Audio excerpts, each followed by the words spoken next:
friends, to another episode of Filmmaking and More. I'm your host, Juicy from Juicyfroot Productions, and this show is about filmmaking, screenwriting, and music involved in the movie making process. So grab your popcorn and your favorite drink, sit back, and enjoy the ride. So in this episode, we're going to be talking about the basics of lighting and sound and how important they are to a movie set. I can't stress this enough that without proper lighting and a proper sound, it's going to be very hard to see and hear what's going on in the scene. I'll also talk about natural versus fake and your need versus cost. But before we do that, make sure you like, share, and subscribe to our channels here, Facebook, Twitter, and Instagram. You can follow the links that are in the description box below. In this episode, we're going to be talking about the basics of lighting and sound.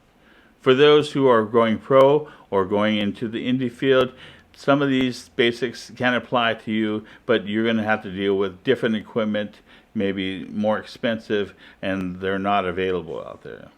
So the first thing is lighting. You see on the left side, they have three basic lights. The lights that are coming from on top or behind the subject, the light that's off to the side of the subject, and one that's supposed to be facing on. Now the two in front here, you see they're facing kind of at an angle.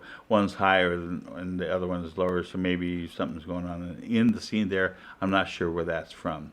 And on the right hand side, you see some of the stuff that I have in my inventory. I have some color filters so I can set the mood for whatever I need, and then put those over the stage lighting that I have. I also have different lighting, anywhere from LED to lamps. I have this Molex light here. This thing's about 2 feet wide, and it's a big rectangle, and that's something that you would hang from the top or put on the bottom behind the subject. And then I have two Aria lights that I have on nightstands. I have one to the right of me, and it's kind of shining off into the back, and then one underneath right behind my chair. And then these are the three stage lightings that I have, and I would just put them on stands if I needed it. I don't need it. I have enough lighting as it is. So this is what's described as the three-point lighting system. You have your key light, which is the light that's supposed to be in front of the subject or just off center. And then you have the backlight, which is that huge light that you saw there, where it was either coming from above or coming from behind the subject.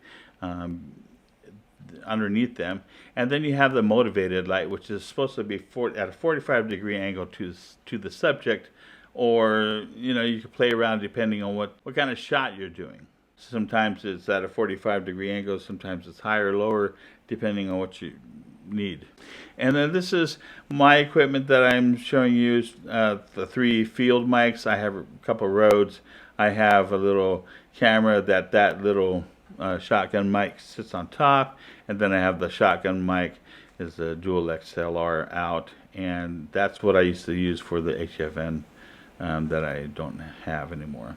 And then of course my studio monitors, so I can hear playback if I want to hear it from speakers instead of headphones or earphones. And you can see the umbrella light that's sitting right there. That's the one that would be facing me straight on. It's actually showing just off center to the right hand side. And then there's where I sit. I've got my keyboard in the back. I've got my microphone right there hanging from the right. And then I have another microphone on the desk. And then I have my Panasonic HVX200 sitting there with the light on top of it. And then I have a green screen that you can see how tall it goes. I wish it was a little more wider. I have a white screen and black, but they say don't use that, as most people have white or black on them. And as the extra bonus, I have my iPad here, and it's connected through the charging cord into my MacBook Pro, and I'm showing my camera here on my device here through a video capture using QuickTime Player, and I chose the source, and then I drove that into the OBS software that I'm using as my video capture, or window capture actually. So you can see the different cameras that I have. I have the little 4K camera. That's the one that little shotgun mic sat on. And it's also the one that I captured that video earlier that you saw. Then I have another camera. It's the Canon one. And you can see here that it's got different input. If you want to add audio right here. So you have your XLRs. And then you have your pins there. And you have other things for your videos out and all that. And you can attach a little light that I bought, and I have two of these, and you can see that it attaches and sits right on top here. There's a screw here that you loosen, and then it slides off of the little pillar attachment. Okay, so you see that here's the bottom, and that slides into that little piece right there. So you slide it in there, and then you cinch it down with the screw. So you slide it in there, you cinch it down with the screw, and turn on the light, and camera, action, right? And then of course I have a PreSonus audio box here, and a mic here that I'm not using for this recording, and I'm using this Panamalar. I don't know how they pronounce it, but that's how it's spelled, like Panama with lar at the end. And it's a pretty good mic so far. I haven't had any issues with it. I've used it on podcasts and vlogs, and no problems whatsoever. It goes right into the USB port here that goes into your computer, and you can feed it anywhere as long as you select it through your sound system and through the whatever software you happen to be using. So the sound is also important. Here you see that I have the setup on the left hand side that's similar, and then on the right hand side I have some of the devices that I do have, some I got rid of or sold. So you see there's a little mixer there with the headphones. That way you can make sure that your levels are proper when you're doing the recording, and if there's any issues you can hear it in playback in the headphones and then fix it right there. And on the right hand side you see a field recorder. I haven't used that yet, but I'm anticipating using it for the first time. I did use this. It was the HFN. I no longer own that, and I sold it with a shotgun mic. I have the second one there. And then of course 2 Rode mics. I have used one of those. I haven't used the other one. And then here we come into the levels again. This is obviously software that he's dealing with the tracks after the recording, so he's making sure that it's also at proper levels, making sure that it fits the video and that the video is correct and lighted well and all that. Otherwise they're going to have to go back and reshoot.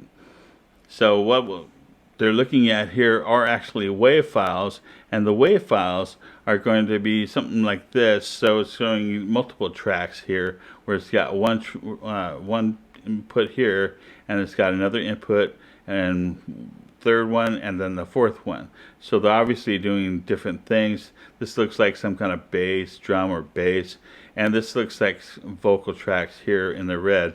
I'm not sure why it's red. I'm sure maybe clipping, or it's possible that it's just color coded in red for the vocals. And then you got another track here. It's probably talking or some kind of instrument perhaps. Alright, once again we were just covering the basics, but if you want to go pro, you can apply some of these basic principles and stuff like that to what you need, and then you can find out what your budget is and see if you can fit and shove. And then of course, how important is it? Do you actually need that, or can you find an alternative? So researching also helps, asking around for your colleagues or whatever other filmmakers, see what they have to say. Maybe they have a cheaper alternative. And then of course the natural versus the fake. You have in studio, which is going to provide you the most optimum lighting, the optimum sound, depending on what the set looks like and what you have to deal with there, power as well. So if you have other things that can work against you, is like air conditioning, fans, somebody doing the dishes or whatever. So there's little household noises and even neighborhood noises, maybe dog barking in the neighbor's thing. And then, of course, with outdoors, you're dealing with weather, you're dealing with airplanes and dogs and children playing and barking, and then not respectively. And then you have, like ducks quacking and whatnot. And so you can go later on in post and do some overdubs with the same actors or voice actors that can go in and mouth the dialogue as they're going along. And then you can add some sounds to the background. For example, if they're in a park setting, you're going to hear birds, you're going to hear, laughter, children playing or whatnot, dogs barking. And so you're going to have to figure out what you're facing and then feel and wonder how you're going to fix that in post if you had to do that. Okay, so sets and locations are also something else to think about, because if you have rocky terrain or if you have difficult terrain to get to, or if you have sets that are a lot of corners, a lot of different things going on, you're going to have the right placement for some of your stuff in order to get the proper shot and the proper lighting and sound like that. And so you're going to have to determine whether you need a crew or if you can go ahead and use stands or tripods to hold your stuff in place while what's going on in the scene, so you can kind of just film what's going on with the actors and not have to worry. Now, if you're moving, you can get away with different lighting, what's going on, and then just cut where they change. If you're actually moving in the scene, then you're going to have to maybe get more lights to light up more of the area. And then you're going to have to deal with camera angles as well as audio. So you can maximize your stuff with what you have. Okay, so final thoughts are that lights and sound are just as important as the kind of camera or the kind of music you're going to be using. Hey, if you like this episode of Filmmaking and More, make sure you subscribe, ring the bell so you get notified every time I drop a video.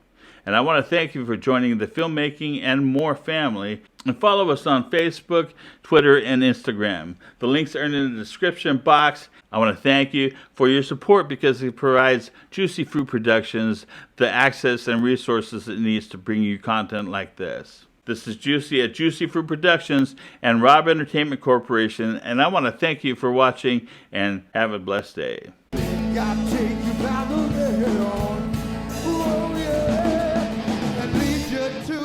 Brother's love.